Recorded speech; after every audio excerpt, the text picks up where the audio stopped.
det blir ju en podd lite som framboll. Ja, det känns som att de gör det med så det kan också vara att flyga rätt upp i knät. Tack på tacket. Akta Han brukar ordning. Ja. Är det någon som har någonting på att grilla eller? Alla är klara med att släcka dem? Jag vill ju inte stå mitt i vägen. Missar inte kortet Ja, där kan du starta. Nej, det är Det ska vara filmad kanske. jag vet inte. Det är, om man vurpar så ska ångra att man inte filmar. Man kan inte börja göra en gång till då kanske.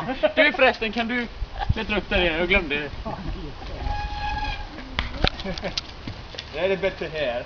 Ja, jag tar rätt vänta vakten. Alltså, det kommer ju här. Landningen måste ju vara här. Här måste ju vara bra. Riktigt mjukt. Och så kör inte ner där. Men det är ju inget farligt, det är ju bara att köra här. Jätteskön landning. Ja.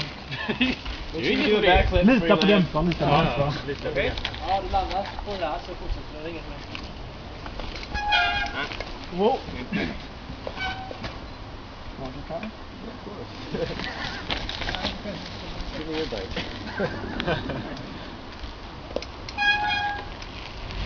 Wow!